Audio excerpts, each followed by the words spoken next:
At the Conflict Center, we believe that conflict between people is natural and normal. It is something that can be healthy in relationships, depending on how we handle it, because it helps us talk about our needs.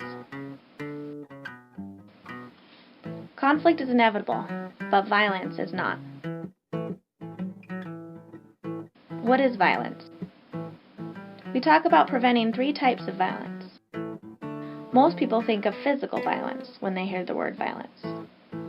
Let's start here. Physical violence hurts your body. We all pretty much know what that is. Hitting, pushing, shoving, biting, kicking, physical fights. So now let's move on to verbal violence. What do you think that is? Name calling? Put downs? Saying mean or demeaning things? Sarcasm is almost always verbal violence. So if you're angry, annoyed, or irritated, your sarcastic comment is like a little verbal dart that you're throwing at someone. Words do hurt. Let's look at emotional violence. This is harder to recognize sometimes. Think of the silent treatment. Talk to the hand or the cold shoulder. You don't have to say a word. You don't have to touch somebody to do violence to somebody. Have you ever walked in a room and you just knew that you were not welcome there? That people wished you would drop off the planet? Exclusion is an act of emotional violence. It happens in bullying.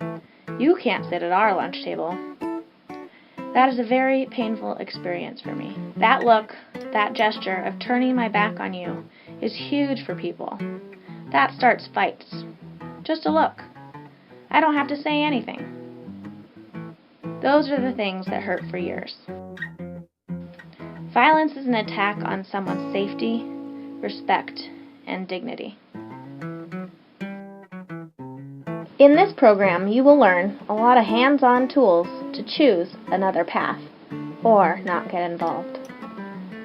It is important to know these 3 different forms of violence so you can recognize them as violence and take action to prevent violence to yourself or others.